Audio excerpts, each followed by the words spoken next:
Welcome to the show. This is the Patrick Coffin Show. I am Patrick Coffin, and I'm so looking forward to this conversation with someone I met about 30 years ago in Hollywood circles, and it's just such a great putting a bow on so many years of productivity, at least on her end. This is the kind of topic that there'll be some censorship by big tech. So if you want to hear the full, unfiltered, uncensored version of this conversation, go directly to my website. That's patrickcoffin.media, patrickcoffin.media. I want to thank Mike Lindell, whom I've interviewed 3 times. Mike has helped me sleep. Mike's products at MyPillow have got me through a lot of stressful times. Sleep is so important. The rest and restore mode of human life is just so crucial to being productive and happy and peaceful and an intentional disciple. So go to mypillow.com. It's not just pillows. He has travel pillows. He has Giza cotton sheets and towels and doggy beds and slippers. In fact, I did not rehearse this. I wear these MyPillow slippers constantly. My name, Patrick, Patrick, at the checkout gets you a 66% discount for Patrick Coffin listeners. So go to mypillow.com. Thanks, Mike, for supporting the show and for getting this episode out into at least the Audible universe. Okay, growing up, I had a couple of favorite TV shows. One of them was Homicide: Life in the Street, and the other one, which kind of looms larger in my memory, is Hill Street Blues. So when I finally got to meet the writer of Hill Street Blues, Karen Hall, in Hollywood, my gosh, it was the previous millennium. I interviewed her for a magazine now defunct called New Covenant. It was called Hall in a Day's Work.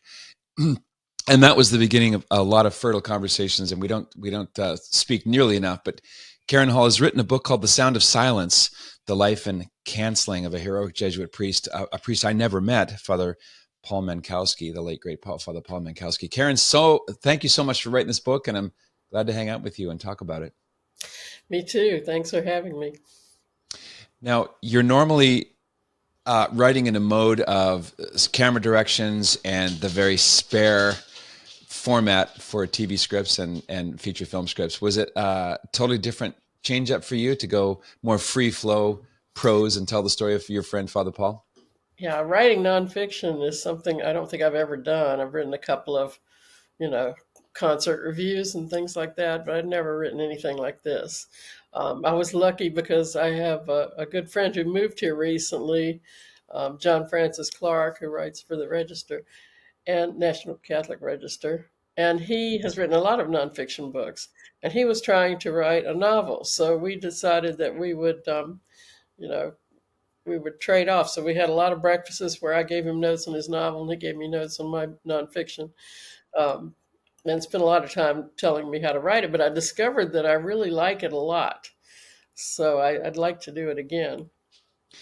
Do you feel like the guardrails disappear and you can free range with your wordsmithery?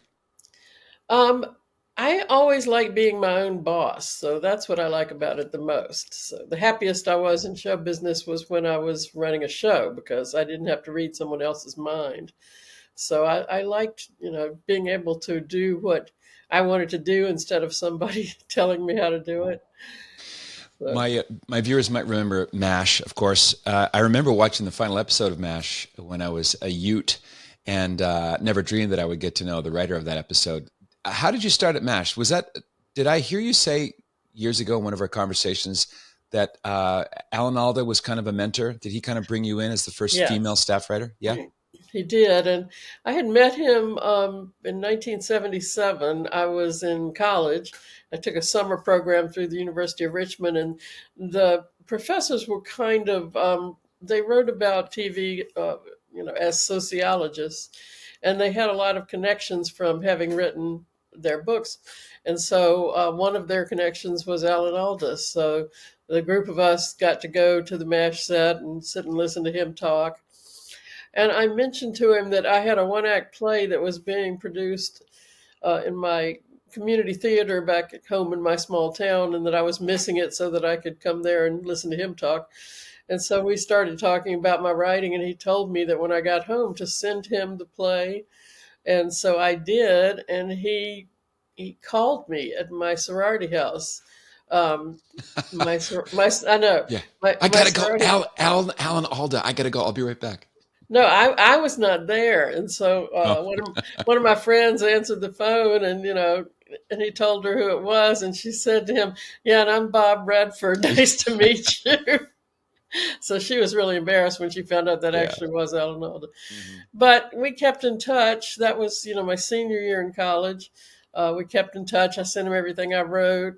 He would write back and compliment me. And then he finally said that he had talked to his agent, and he said, you really have to live out here to be able to make it. And so, that was what made me bite the bullet and move to California. Hmm. And when I first got out there, I sat down with him, and he said, "Now you better be ready for 5 years of typing and filing." And that was a horror story to me. So I said, "I can't do 5 years of typing and filing." And he said, "Well, that's what it usually takes." But within 11 months, he called me and said that um, M.A.S.H wanted to hire a new staff writer, and he wanted them to hire a woman because they never had a female staff writer. And so I went in and interviewed for the job, and I got it. So So they obviously the first calling card was the quality of your writing, but I never thought about an interview gets you a writing job since it's words on paper. well, they had read my spec script, so they knew I could write. But a lot of what the interview is when you go on a staff is, do we want to be in the room with this person all day long? And I think that's at least 50% of it. I know that when I've hired people, it's like, is this person going to drive me crazy? Because I can rewrite the script, but if she's making everybody nuts, then that's not going to be good. So Did you always have this natural born gift for storytelling? Is this something that started pre age 10, or was it a yeah, college yes, avocation? I knew when I was 6 years old that I was going to be a writer, and that's what I was put here to do. Um, I wrote my first story in the first grade. The teacher told us to, get out our yellow paper and write a story. And I said, how do I do that? And she said, write 3 sentences and make something happen. And that was some of the best advice anyone ever gave me, because I read a whole lot of scripts where people are not making something happen. And and I did that, and I just thought, this is the most magical thing in the world. I can make up anything, I can do anything I want to do. And so I decided then, she was reading Charlotte's Web to us. And so I connected, I think she talked to us about the author. So I figured out this is a job you can have when you grow up. And so I decided that that's what I wanted to do. One last question about Hollywood. I could go 9 more hours because I just find the process of coming up with an idea to having it germinate, and then all of a sudden someone you grew up watching on television are saying the words that you wrote. Yeah. Did that happen with Hill Street Blues? Did you have the first light bulb, like, my stuff's on television and Well, actor X is saying thoughts that I created? yeah, the first time that happened was my first job was a spec M.A.S.H script, a freelance M.A.S.H script. And so, yes, when I sat down and watched my words coming out of Alan Alda's mouth, that was pretty heady. And the same thing with Hill Street, because I loved Hill Street. I was watching it while I was on staff at M.A.S.H. And I called over one day I wanted to get a copy of the script so that I could see what it looked like. I wanted to try to write a spec script. And Stephen Bochco called me and said, well, first of all, professional writers are not supposed to write spec scripts, which I wish that were still a thing.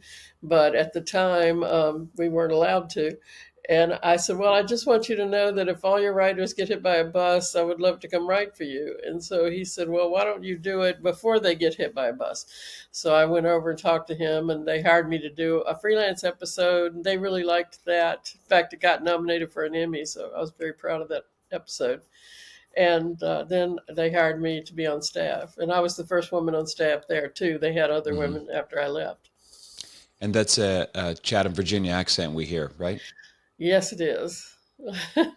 And what it Uh, is, my hometown is right on the border of Virginia and North Carolina. So, mhm. and I also lived in North Carolina for a long time. So it's a mush together Virginia North Carolina accent.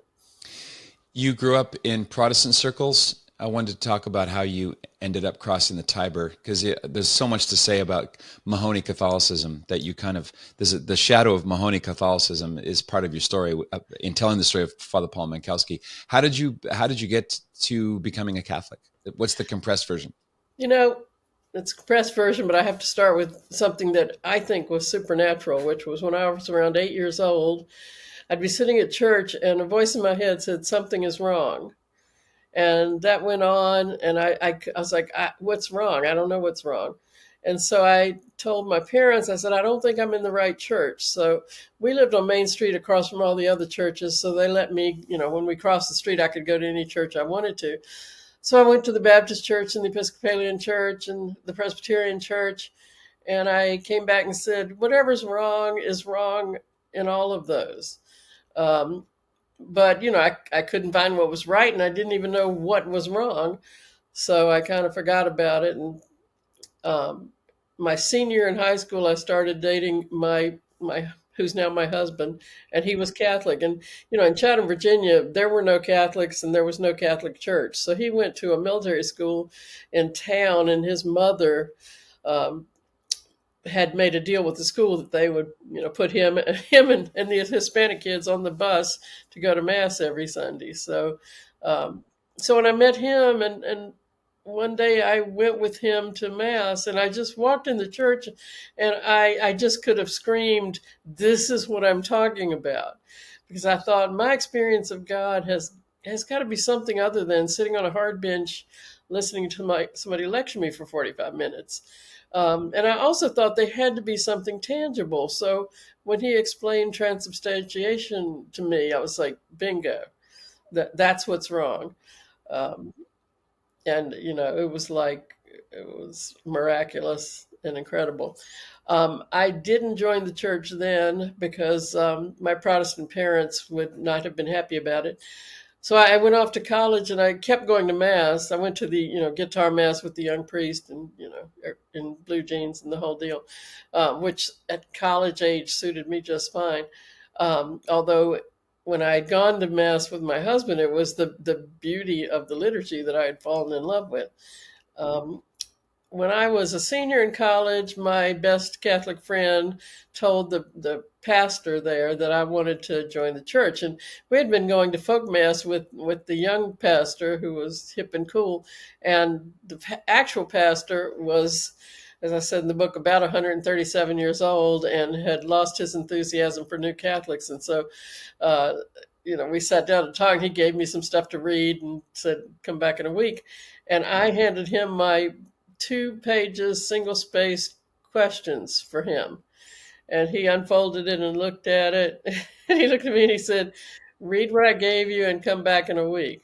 So because I was, in college and I knew everything, I just stormed off in a huff and stayed gone for 15 years. So I ended up coming back when I was writing my novel Dark Deaths.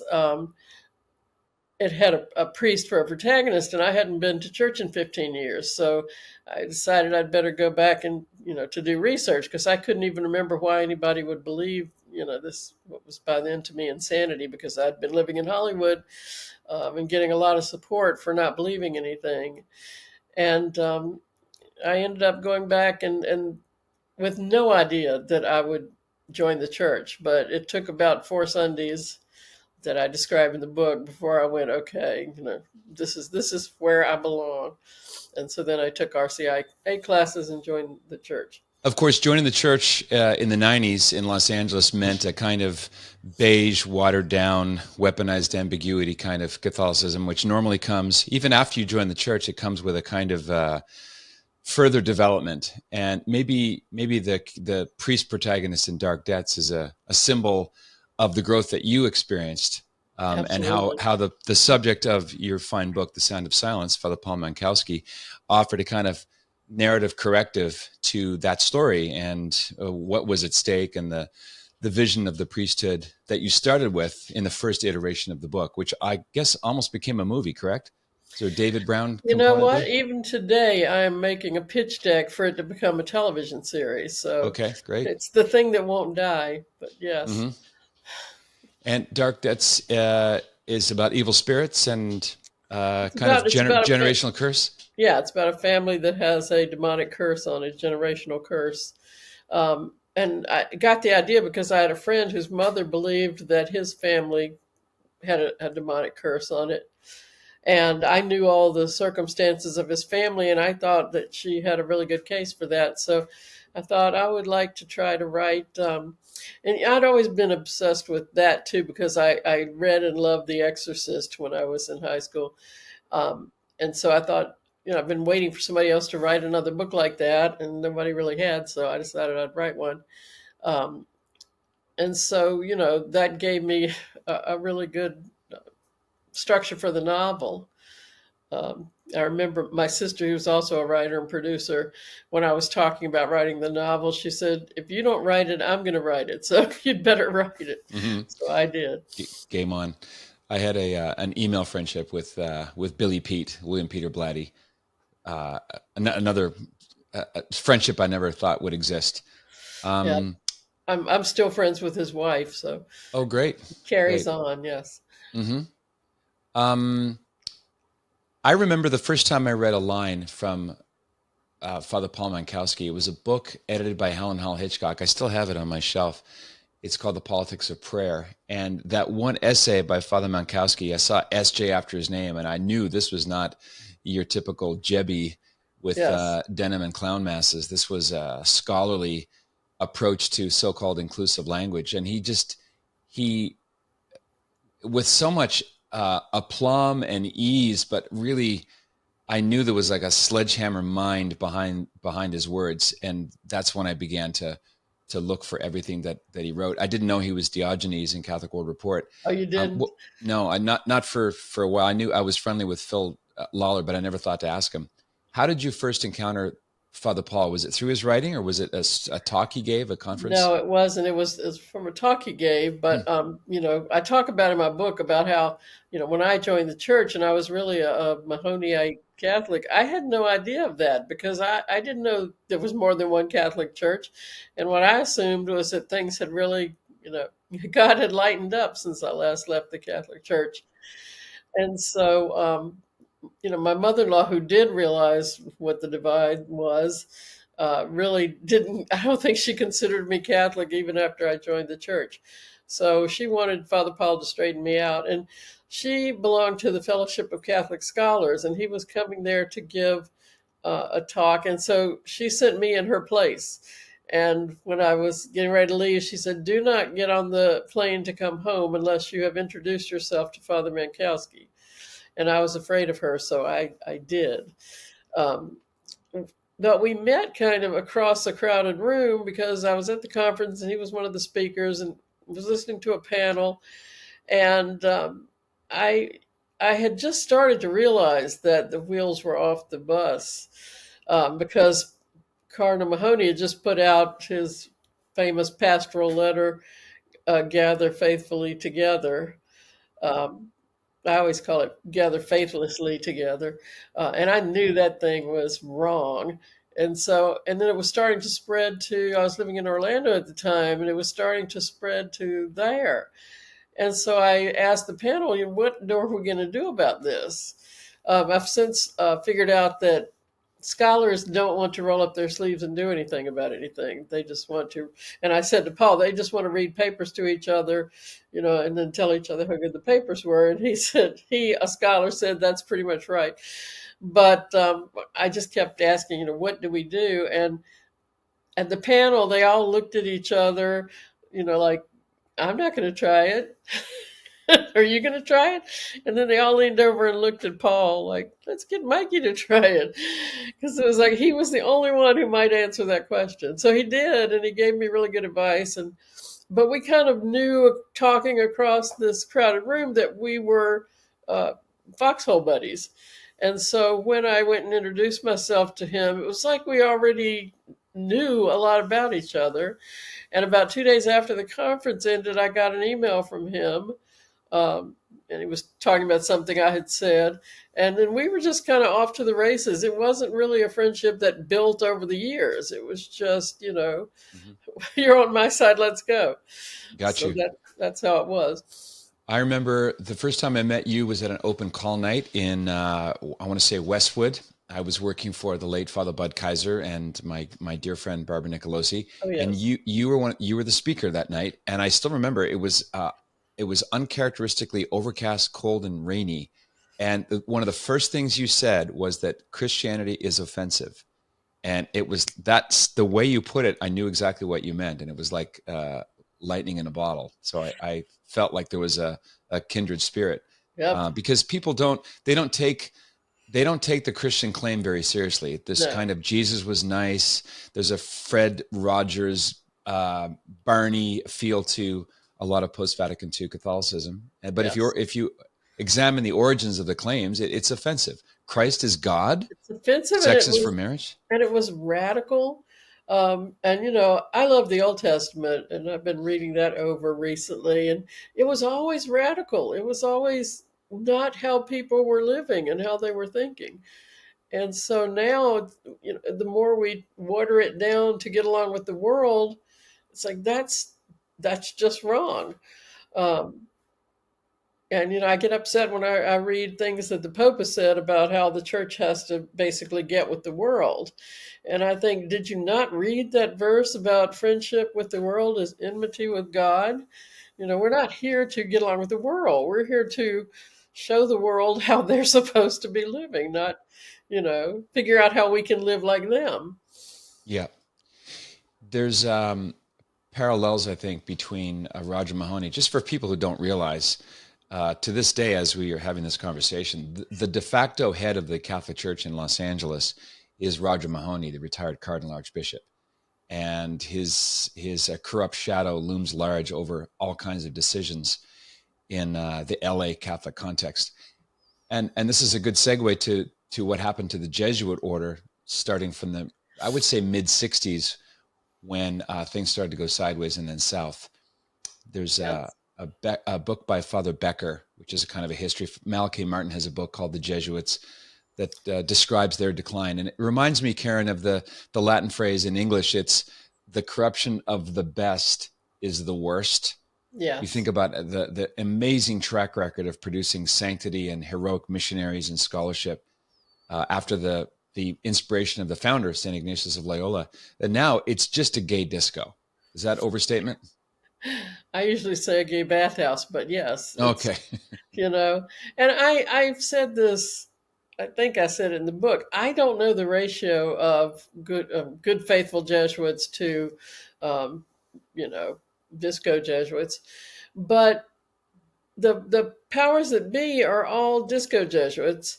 And I asked my Jesuit friends when I was writing the book, how what percentage of the people with power are modernist disco Jesuits, and the lowest number somebody gave me was 90%, and several of them gave me 100%. And if you look at what goes on, I mean, the face of the Jesuits is Father James Martin. That's really all you need to know.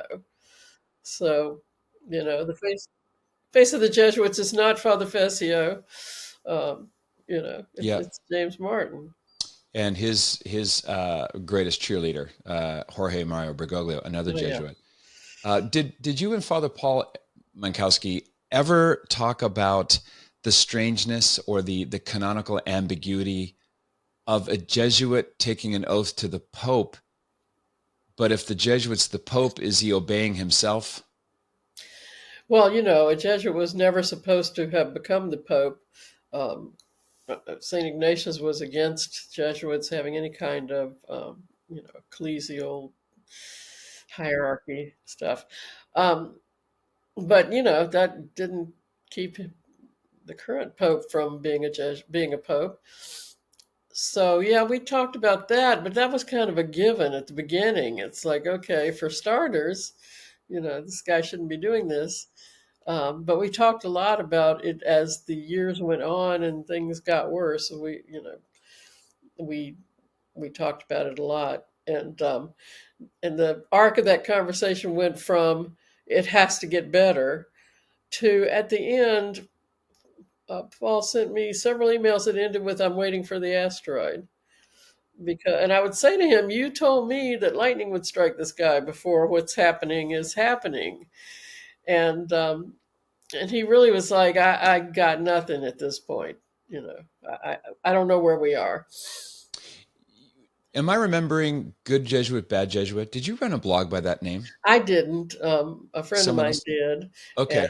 and I had a blog called "Some Have Hats," where I talked a lot about good Jesuits and bad Jesuits. I ended up deleting it entirely because the comments I got from Jesuits, who are, you know, priests or on their way to being priests, were so vicious that I just wanted them gone from the planet. Vicious? Catty too? No. Vicious, really not even catty, because catty would have implied some fun, but no. Mm. Um, it's funny because I got a review of my book on Goodreads from a former Jesuit that reminded me of those comments. Just, just unnecessarily going for the jugular. So I wished I'd kept it because when I got ready to write the book, I thought I wish I had all those comments. I think I'd found one somewhere, but I just wanted it gone. So it's gone. But I knew the guy from Good Jesuits, Bad Jesuits because my blog had a lot of traffic, especially among angry Jesuits who didn't like what I was writing, and so I was Catholic famous for 5 minutes back then. Angry Jesuits is almost a tautology. Yeah, Um, Father Mankowski was drawn to the Jesuits strongly and unremittingly. He never found home anywhere else, correct? Despite the correct. constant thumb on his head, the constant pulling of his plug, and so on. Um, it's kind of remarkable to me that he never wanted to be anything other than a Jesuit, but was so mistreated. Is it? Would you say almost from the get go, from final vows, all The the passive final aggressive vows games, came way late. way late? Hmm. Um, he when he told me that he knew when he knew he had a vocation that it was specifically a vocation to join the Jesuits. Um, his father had had a brief fling with the Jesuits. I don't know the exact details of it, but he didn't stay long because he said he couldn't do the obedience thing. And I think that if Paul hadn't felt so strongly that God wanted him to be a Jesuit, he would have had trouble with the obedience thing too. Um, but he felt like that was where God wanted him, so that's where he went, and he wasn't going to leave because he took things very seriously, like vows.